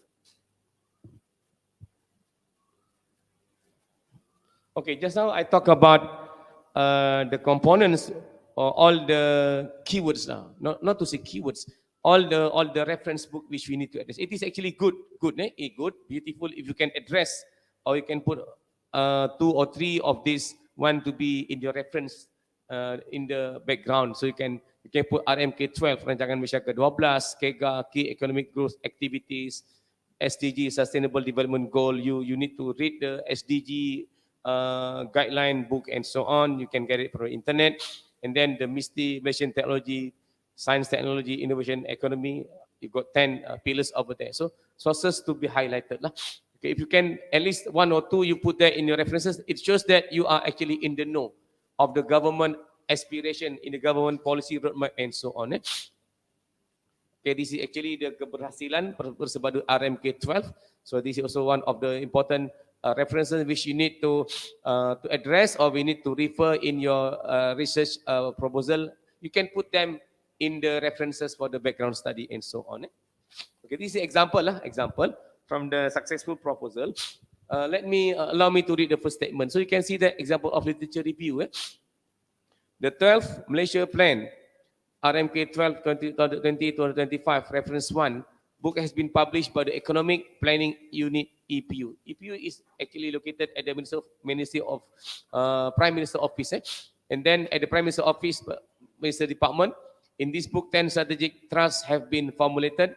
Among the important strategies are Strategy 5, where acceleration human capital development for an advanced nation, and Strategy 6, blah, blah, and so on. So that means when you can address this in your literature review, it is trying to imply that, oh, this researcher is actually in the know. You are in the know. You are actually reading the book. You are actually in the know. You are actually sharing the experience, sharing the aspiration of the country, aspiration of the Ministry of Higher Education, aspiration of MISTI, and so on, because we would like to get money from them, right? Of course, we need to be nice, not to say we need to talk good thing, but we need to address the aspiration. so that we are in the synchronized or in the parallel line with the expression, especially at the ministry level, especially at the MOHI level and so on. Okay. So next one is hypothesis is optional. Hypothesis for engineering normally we don't put hypothesis, but in the research grant proposal in the my grant you need to put a hypothesis as well. Hypothesis is the non-proven theory, so you can put that, and then put the research question 3 or 4. Not too many. No need to put like 10 research question and so on. So you don't have to do that. And then you talk about literature review. Make sure you put between maybe 15 to 20 references. So if you put 30, normally people will fail. Inshallah, they fail. Okay. So put not too many, because the panel are very wise in a sense that they got experience. These people are experienced researchers, more than 15 years experience in doing research. So if let's say we put maybe 50 or 100 references, so they can simply smell that, oh, this must be coming from the thesis of the student. This must be coming from thesis of masters of it. So they can smell. So Maksudnya we need tak to avoid fokus all lah, these tak things, fokus, Need to focus. Okay, need to focus. Okay, references 15 to 20, and objectives you need to put maximum of 3. Normally 3 lah. Normally 3. Normally 3. Okay, so you can see that the weightage for objective is 15%. So you can imagine you put objective. The objectives of the study are 1, 2, 3. You got 15. That means one per objective 1%. Sorry, 5 marks. 5 marks. 5 marks. 5 marks. Okay. So you can see that, and then this is example of objectives. So to develop a multi-area voltage stability model. So the keyword is model. So that is actually novelty which you would like to highlight in your research proposal. So this one you can cut and copy and paste and put in the executive summary. So it has to be the same. So you don't have to put something else in the executive summary and you put something else in the object. So you need to reflect them together directly. Number 2, to formulate a new computation intelligence algorithm. The keyword is algorithm. So the formulation process. Okay, when you write this proposal, you need to understand that you are actually trying to train talent for PhD level or master's level. If you apply for 3 years project, that means you are going to do research within 3 years, and then you need to train 1 PhD student minimum. So therefore, the objectives need to reflect PhD objectives. But when you would like to train talent at master's level, so your objective novelty must be 1 at least, followed by the complementary objective. So that is the difference between writing proposal to train master's level and to train PhD level. So when you would like to train PhD level, your novelty must be clear. But when you want to train master's level, maybe 1 novelty, maybe 2 other complementary objectives. We call it like the perform validation process on chosen power system model. That one can be complementary objective. It can become objective number 3 for PhD. Can become objective number 2 for master student for masters. Okay, these are example. So these are example of title in agriculture. You can see example of in artificial intelligence. So you can put this formulation of something in the title. Formulation. Put the model here. You can see the model. And then this is a bit biochemistry. So the nature of the discipline is very different. So we do respect nature title in your field. I'm coming from electrical power engineering plus AI application, so my title could be different as compared to yours. Then sometimes people put characterization. That one is okay, as long as the panel feels that okay, this is novel within your field. That one is okay. Not necessarily you have to put validation. Not necessarily have to put. You have to put a model and so on. Maybe you don't develop model, but you do characterization process. That one is acceptable in your field. Okay. Then you can see biotechnology. You can see the business. Even in the business school, anti-corruption education framework. So the keyword is framework. Maybe we don't do framework in chemistry, right? So, but we do framework in lawyer. In this, maybe in law department, we do framework in computer science and so on. So you need to understand the nature of that's why you need to put your title in the correct cluster and correct domain. Let's say you put something different. So of course your proposal will be evaluated by the person that you have chosen within the domain and the cluster. Okay. Chemistry, you can see it's a bit long. That's okay, no problem. This is acceptable in your field. Okay. And then you can see the bidang data science, computer science and so on. Economics, you can see. Ini contoh-contoh tajuk Contoh yang berjaya lah. yang berjaya. Energy and so on. So far, so good. So we are actually doing quite okay in UiTM. Okay. So the tips for the title. Number one, don't develop system. Okay. If you put develop system in the title, you would like to imply that, oh, you are going to develop a system. This is not FRGS. So if they give you maybe 4 marks, automatically you fail. Or we fail. So they need to give minimum of 5. But 5 is not enough. If they can give 8 or 9 or 10, that one is alhamdulillah. That is very good, right? So try to get a very good title so that it can give understanding, fast understanding to the panel, evaluator, either at UiTM or at means, and then don't develop device. Derive new formulation, characterization is acceptable, formulate algorithm technique and develop model or topology and so on. Okay. Bila seperti Prof cakap tadi, mana characterization pun nak kena hati-hati lah. Boleh juga. Mana kena hati-hati supaya characterization, the meaning of that specific the characterization, that should be towards the fundamental. Prof, kejap Prof. Saya nak highlight kepada kita punya partisipan berkaitan dengan objektif tadi Prof. Boleh Prof tolong pergi kepada objektif balik. Yang ini penting, yang ini kita, itulah on behalf of kita punya partisipan lah Prof.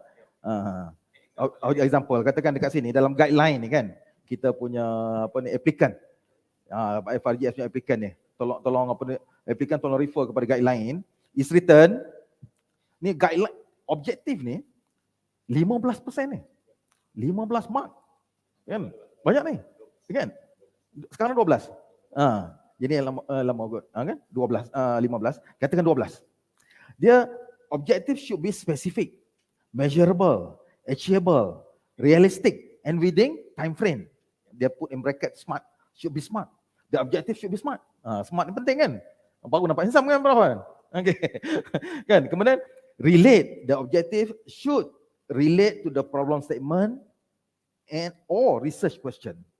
Jadi maknanya yang ni panel akan tengok related ke tidak dengan objektif ataupun related, is that this objective is related to the problem statement, research question and issues.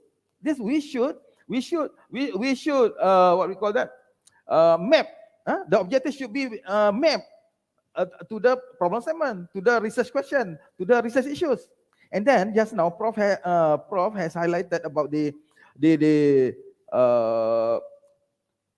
measurable.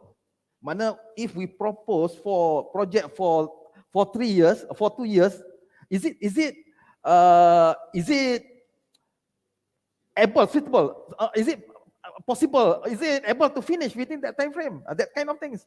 And that should be achievable. That achievable, measurable, realistic, considerable. Orang lain pun boleh percaya dengan kita punya proposal. That kind of things. Prof? Jadi itu saya rasa di antara point yang Prof highlighted just now. Yang ni penting ni, apa ni Prof kata yang latestnya 12%. Kita refer pada guideline. Jadi apa ni? Jadi 12% sangat penting lah. Seperti yang saya mention tadi lah. Kan? What I have said just now that the passing mark is 80. So if this one is 12%, 12 to, or 15%, so very important. Dr. Hafiz, tolong cerita sikit your pengalaman Dr. Hafiz. When you want to write the objective tadi, apa yang you consider? Macam mana you consider objective? Adakah the term of the word dia punya also important, or how do you consider to relate with the problem statement, research question, issues and so on? Tolong share your pengalaman. Kita punya moderator pun kita minta share sama-sama. Ini penting kan? Yes, moderator yang kita panggil prominent researcher ni. In my experience, I think the objective should answer the problem statement. So it should reflect the problem statement that we highlight in the previous section. So in objective, actually, the one that we propose in our title, some of them should be in the objective as well. So kita kena ada lah kan dalam objektif tu apa benda yang main point yang kita ada dekat title tu must ada juga dekat objektif lah, so that you can have some reflection lah. Maksudnya kita ada objektif yang reflect dengan title itself. And then it should be follow the main philosophy of FRGS, is a fundamental kan. So it should has a fundamental part in the objective as well lah. Kalau kita ada macam develop device dan sebagainya, and probably our proposal will not be considered to be accepted lah. Kan Prof? So that's important thing I think in objective. It should be fundamental, and it should be highlight the title yang kita letak dalam proposal tu lah.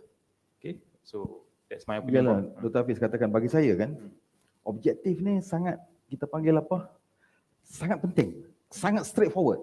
Sebab kita tulis objektif ni point by point ni, Prof. Maksudnya katakan kita ada objektif, dia punya point dia nak 12%. 12%. Kan? Kalau objektif ada 3, bayangkan. Mana seolah-olah setiap objektif ada 4. Mana kalau kita tulis satu tak menepati kriteria FRGS, maknanya silap-silap terus di apa ni itulah reject. Sangat penting. Maksud saya straightforward ni, bila kita bandingkan dengan tadi Prof ada present about dia punya literature review, research background. Yang tu kita tulis panjang, berparagraf. Panel cari satu-satu.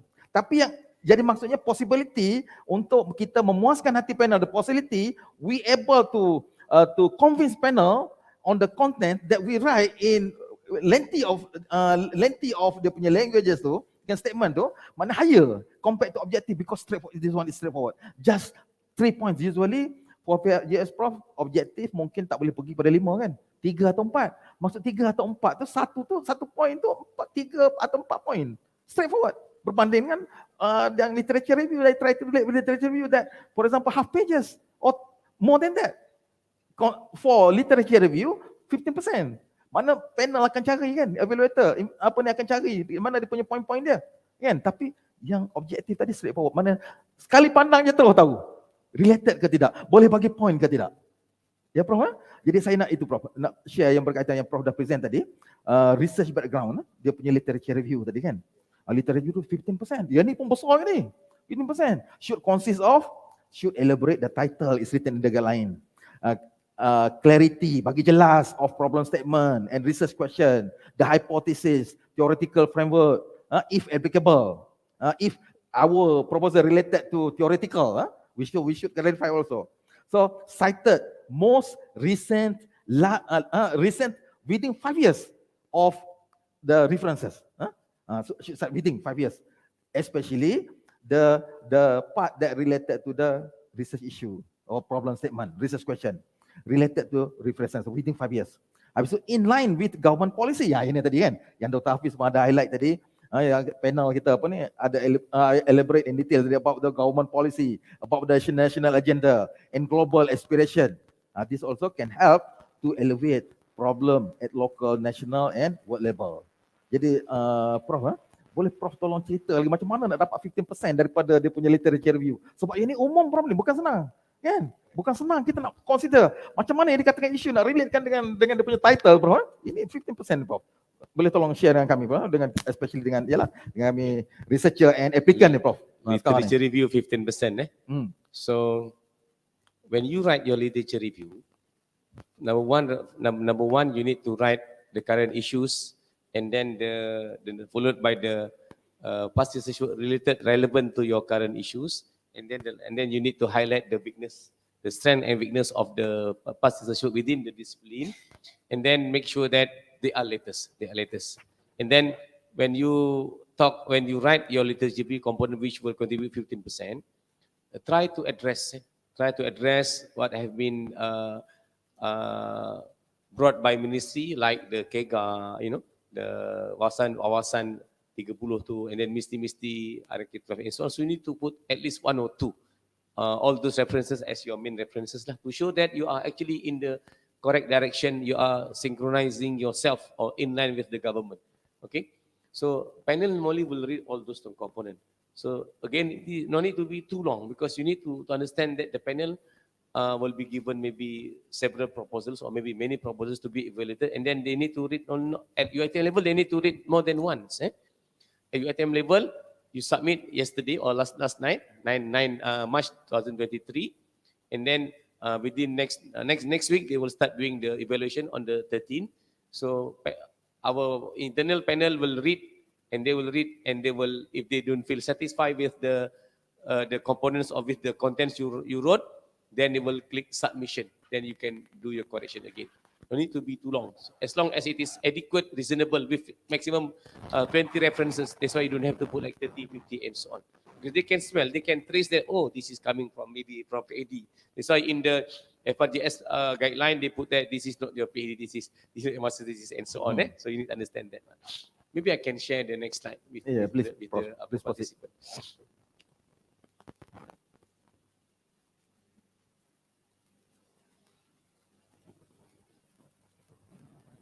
Okay, this is an example objective, complete objective.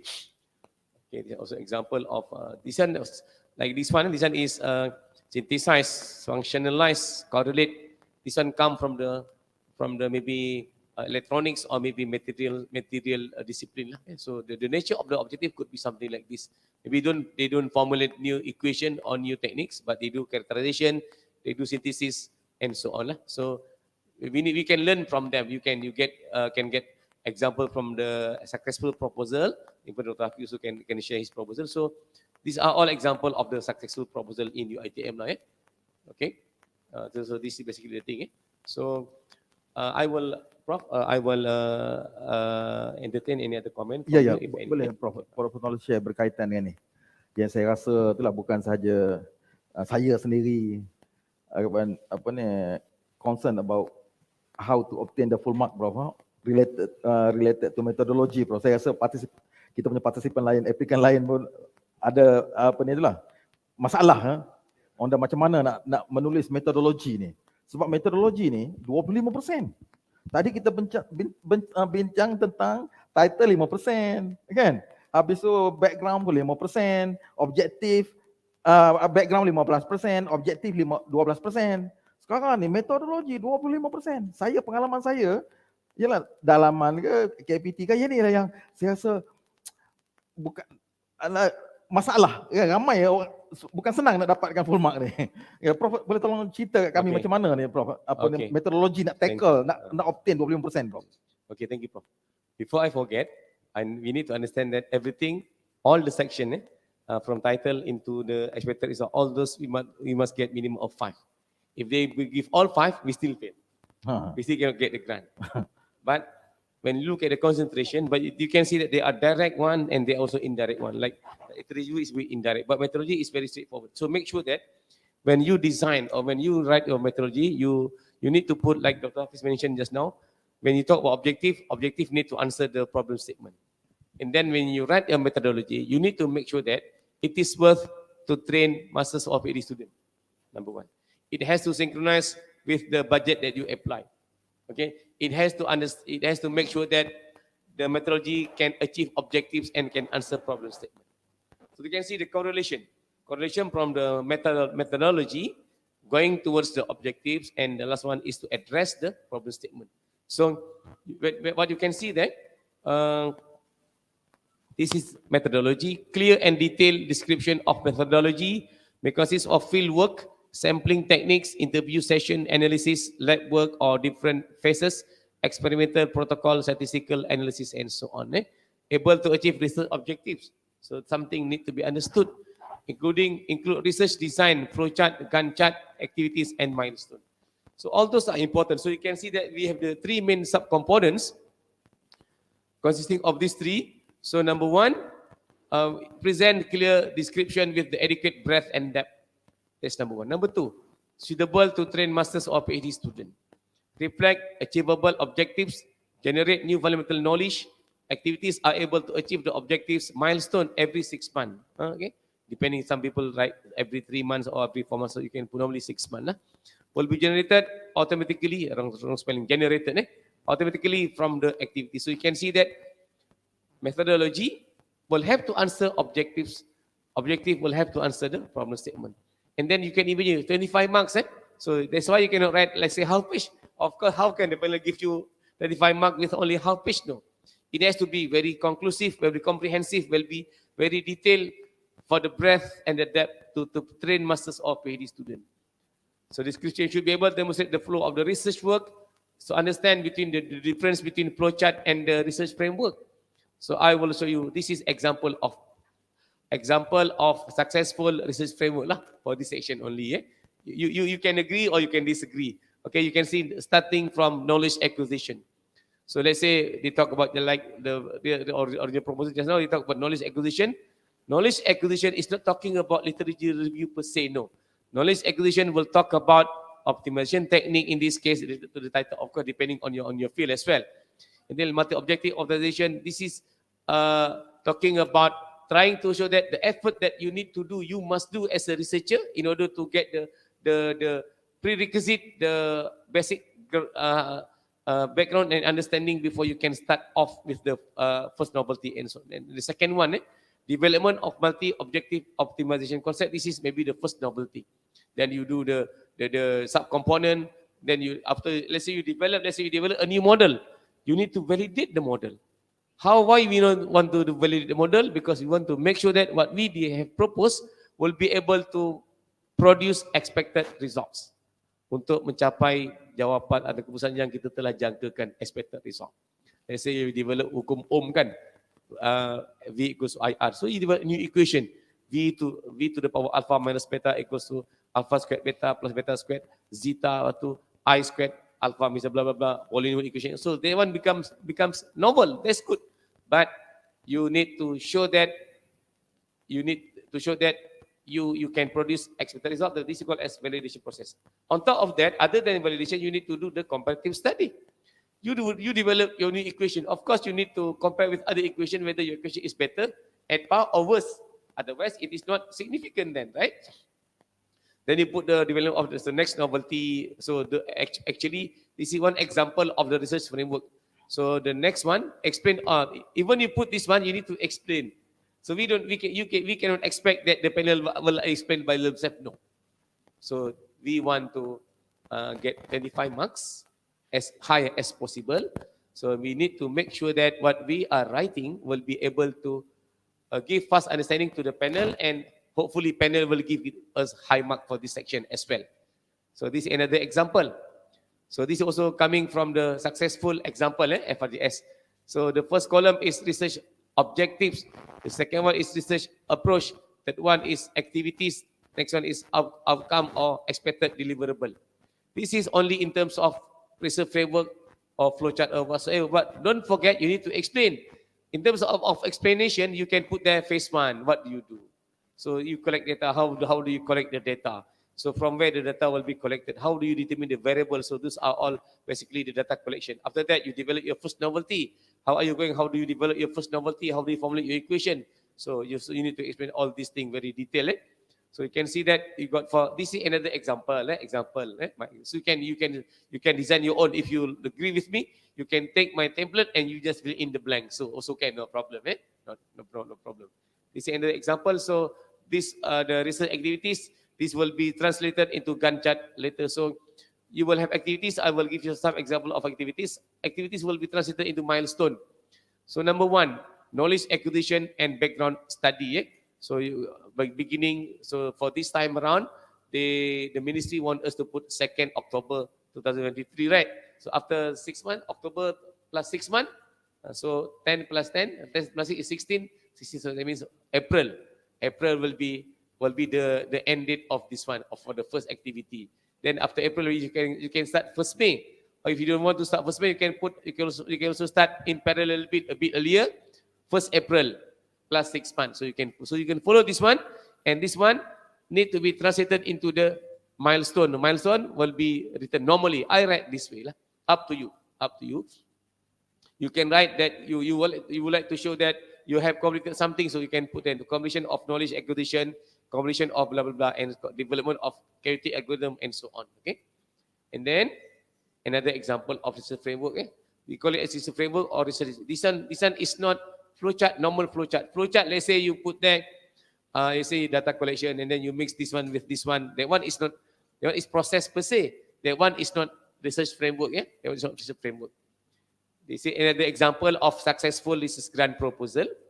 Okay, you got objective 1, you got phase 1, you got phase 2, phase 3, and got the testing and evaluation and so on. Knowledge acquisition, same thing. So you can put that together. Okay, this one is another example. So just we are all lecturers, so you can see that you would like the white one or you would like the yellow one.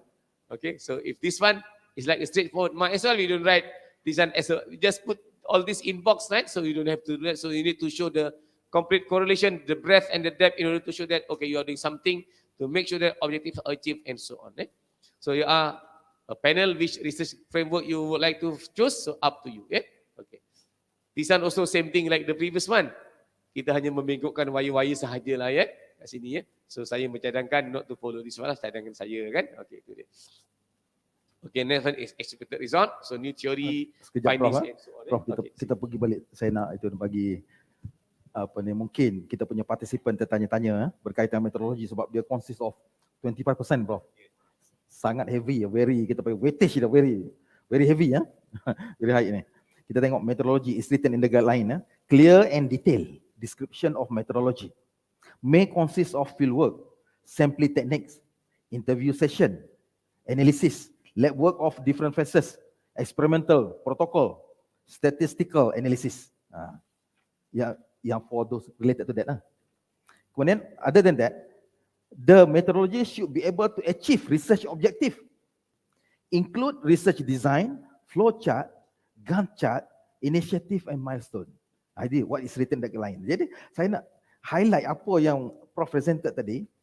Yang proposal ni dia punya related to the methodology ni, kalau boleh lah kita dekat situ kita bagi in order to make clear on the objective tu, kita highlight dekat mana which part of the methodology related to objective 1, which part of the methodology related to objective 2 and so on.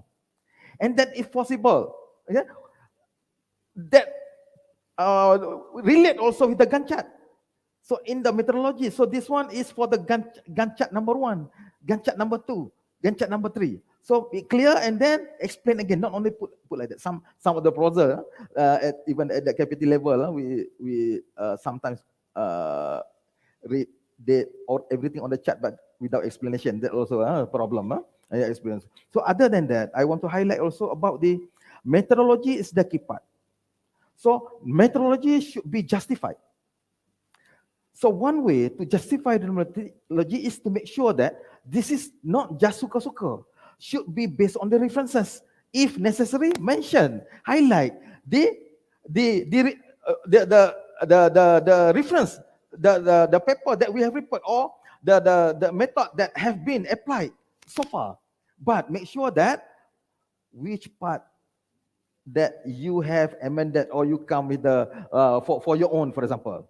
So without, for example, justification that your proposed methodology having a novel or is justified or is what we call that reliable, so you have to make to explain. One way to explain is through the providing the references. That also is one way to tackle the panel, maybe for me.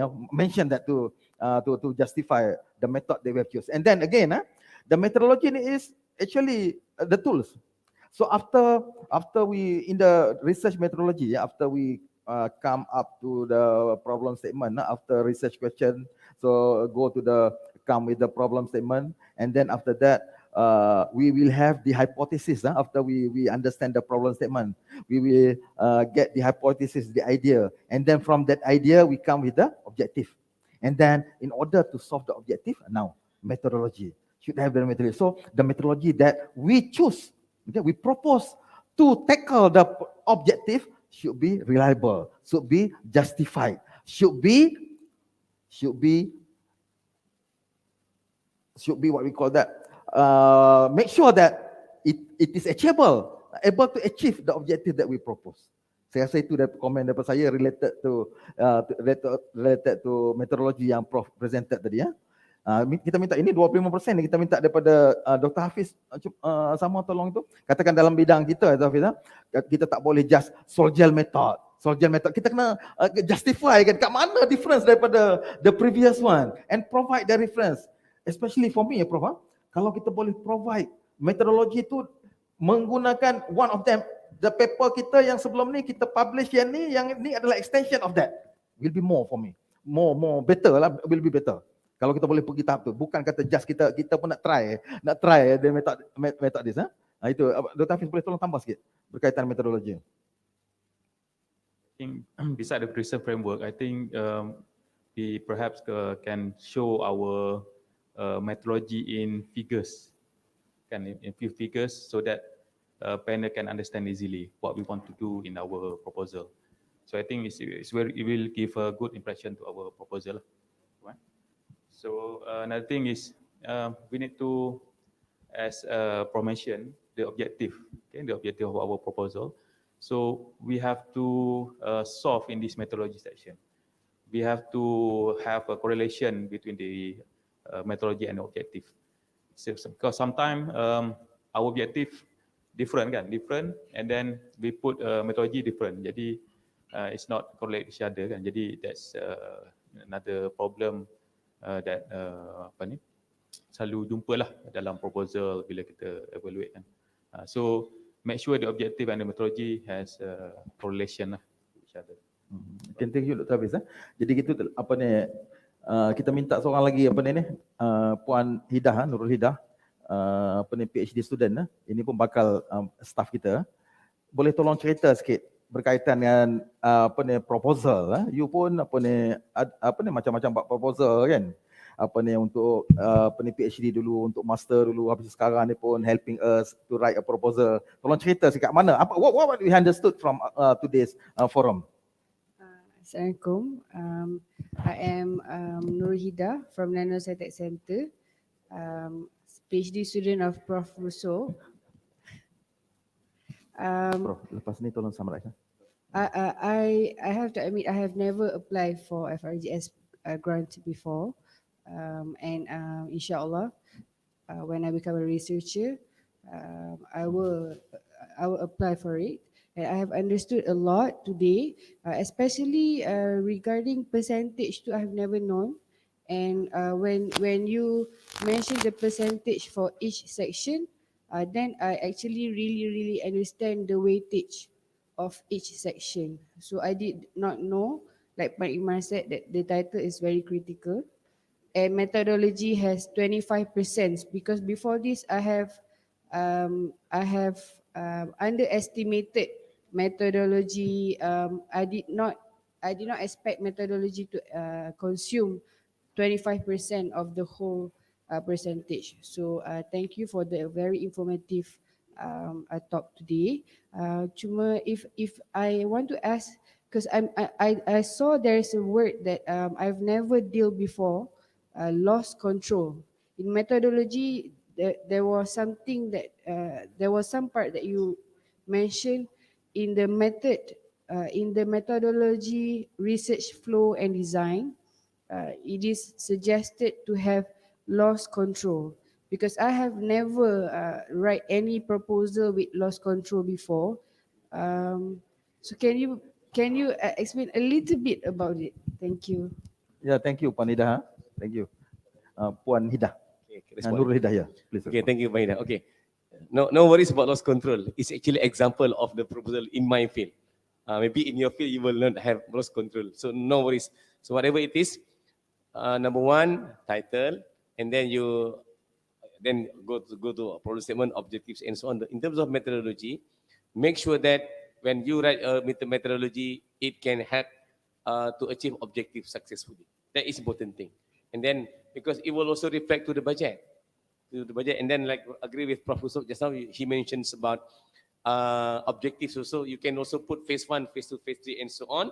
And then maybe phase 1 you will be addressing objective number 1, and then objective number 2 will be achieved or addressed by second activity, and so on. So that's why I show you some columns. On the very left you can have objective. In fact, you can add another column on the very first left. You can put problem statement 1, and then objective 1, second column, third one objective, and then the next one is activities, followed by the last one is the expected deliverable.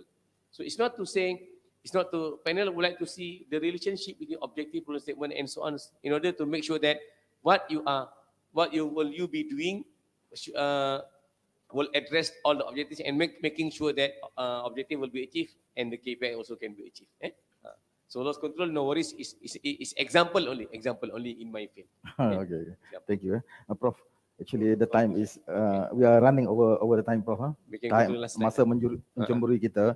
Boleh Prof tolong summarize? Could you please summarize Okay. our forum, our discussion today, Prof? Okay, thank you very much. We can go to the last slide, please.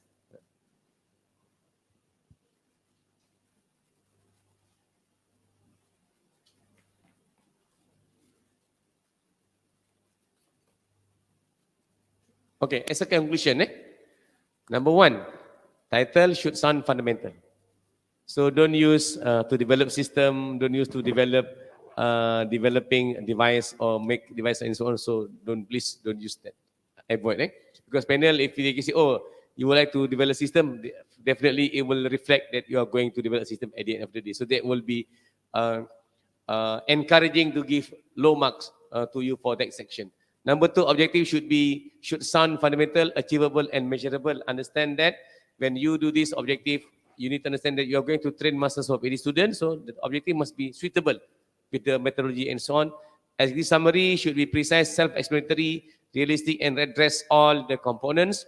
Team members, one more. Let's say you are senior lecturer. So don't put all senior lecturers. You have to put one or two other senior lecturers, and then put associate professor, and put one junior lecturer, or put one professor. Then panel would like to see your team is balanced and making sure that you will be able to get the thing done. Your KPI should be realistic and address the requirements. So no need to put, let's say, you want to put Q1, Q2, and so on to address, to impress the panel. Not necessarily.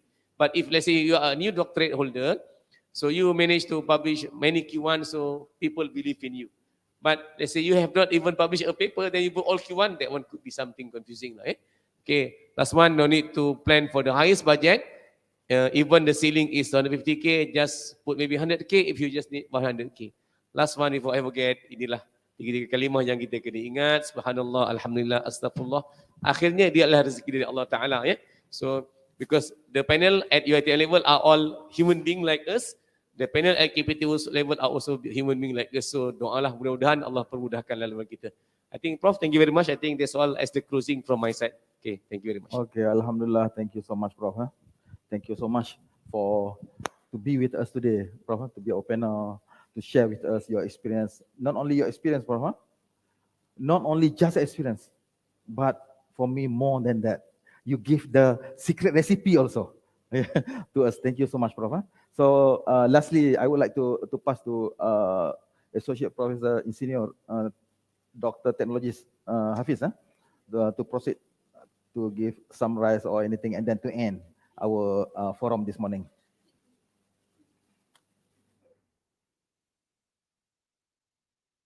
Based on Prof. Ismail talk, I think we should put efforts to get this FRGS grant, although it's very difficult to get. Don't give up. So correction, Prof. So this next week will be our evaluation for FRGS. So perhaps we can follow the comments or the guidance from the panels. So we improve our FRGS. So perhaps the comments given by the panels will improve our proposal to be accepted at KPT levels. So yeah, Prof. So I think that's all, Prof. Thank you so much. So let's pass to our MC, for the next. Thank you. Thank you so much, Prof. Thank you, speakers and the moderator. So we have come to the end of the program. To speaker today, thank you very much for your support in making this event a success. We would like to invite Professor Rusop to present a token of appreciation to Prof. Ismail. Please welcome.